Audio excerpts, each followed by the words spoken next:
So my first job gave me a salary of 40,000. And with that 40,000, the first purchase that I made was a bag, which was 14,000. And like, it's okay, right? It was my first salary, first big purchase, and I was young, and 14,000 is not a big amount. And yes, 14,000 was not a big amount. When you see 14,000 as a percentage of 40,000, it comes to 35%. So I spent 35% of my first salary on a bag. Hi guys, this is FINMOM. I try to make finance simple for you. And in this video, we're going to pick a lesson from my past and use it to make you understand the value of savings early and investing. So my first purchase, came home with a big smile, told my dad, oh yeah, I got a bag. And he was like, well, you're left with only 25,000. Would that be enough for the month? And yeah, I'll manage. And I did manage. But the point was, I had to manage because I got that bag, and which I couldn't even use it often because my job required me to travel to different places, and sometimes I had to take public transport, and I can't take a 14,000 bag in a public transport where it will get scratched, or there were instances of bag snatching also while I was there and while I was working. So I did not want to risk my bag. So that 14,000 bag remained in my cupboard for a long time before I realized that I have not used my bag, and so I started using it. And that is a little funny thing about expensive things. You don't use it as often. Your wedding lehenga, or that suit that you purchased to wear at somebody's reception, or I don't know, any big purchase, anything that's expensive is not used more often. And this is especially with people like us. There'll be a lot of wear and tear if I use it often. So I'll use it on special occasions, or when I'm going this, or I'm going there, or I'm going on vacation. And so that stuff remains in your cupboard for a long time, longer than you expected, eating up the money which would have been spent in a better way. This September, car sales have hit their highest in India. India's consumer market is set to become world's third largest by 2027 as the number of middle to high income households increase. According to Euromonitor International, India's luxury market is expected to be one of the world's fastest growing, reaching a remarkable $8.5 billion in 2023 from $2.5 billion in 2021. This is expected to be 3 times by 2030. So all this luxury products being sold, all these middle class or upper middle class people buying expensive products, going on luxurious vacations and spending more and more. It's good for the economy, it's good for the brand, but is it really good for you? Now I read it in this book and it said, when you're driving a Ferrari, people look at you, for sure. But are they looking at you, or are they looking at the Ferrari? And even if they're looking at you and thinking, oh, he's rich, do they really admire or respect you for that? Or do they think, oh, it would have been nice to be behind the wheels of the Ferrari?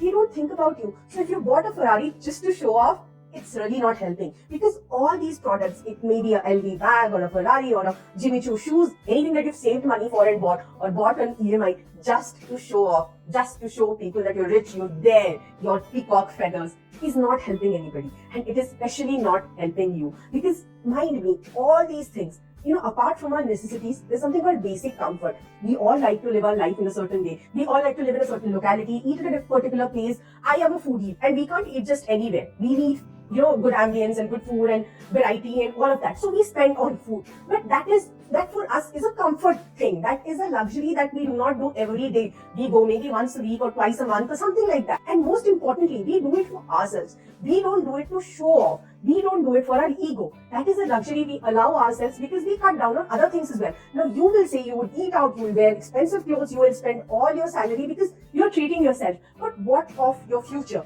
What of that independence you could have when you have some money? Now you have an EMI, you have to pay consumer loans, you have to buy an iPhone, you have to buy a bag, you have to buy shoes. And because you have to do all of that, even if your boss gives you a hard time, even if you're miserable at work, you cannot leave your job. But imagine if you could just cut on those expenses. If you could just cut on those bags and shoes and clothes and save and give yourself the freedom or the independence or the flexibility to be able to get up one day and say, oh God, I have had it, I am done, I am not going to work anymore. That freedom and flexibility which money provides will come only when you save. So like I said, the spending journey did not end with the bag. I continued to splurge, and even after I got married, my husband was, not the kind of person who would stop me from spending. So we were both spending, we were eating out almost every alternate day, and by the end of our first year of marriage, we realized that we were both chartered accountants. We have a decent income. Since I was working at the bank, the rent was paid by the bank. The transportation was taken care of by the bank. And after all of this, we still had credit card bills. We still had zero savings. We had spent it all. And that is what is wrong with this generation. They do not see where they're going. But thankfully, it happened early on. We decided, no, we'll start saving. We forced ourselves to save. So we took an SIP, we bought a house. We did everything. So we started planning our finances and becoming more disciplined. But this will only happen when you have that realization that what you're doing is wrong. And It might not be wrong. Everybody has a bias when it comes to money. Most of us have spent our life standing on this side of this, looking at good things. We want to go into that store and buy good things for ourselves, and this is what big luxury brands use to their advantage. Do you think LV, Gucci, Prada, they want to sell their items to rich people? No. They want to sell it to middle class people like us, for whom it is not a bag, it is not a shoe, it is an aspiration. It is something that we have aspired, it is something that we want to buy, and so we go and buy and splurge. We may get a salary of 1 lakh, but we'll buy a bag of 1,50,000. Fine, you've saved, you have invested, you've got your return, and now you're buying a bag, but is it worth it? Is flashing your LV more important than having that money in your bank account? If you tell me the money that you don't spend is your wealth, the money that you have and don't spend is your wealth, and that is what makes you wealthy. You may have 1 lakh, but deciding to spend that 1 lakh does not help. Deciding to keep that 1 lakh, investing that 1 lakh is what helps your future. And that is the lesson that I learned, and that is the lesson that I want to pass on to you. Don't buy expensive things to fulfill your ego. Save that money to fulfill your dreams, and those dreams should not constitute buying expensive stuff. Those dreams should constitute time.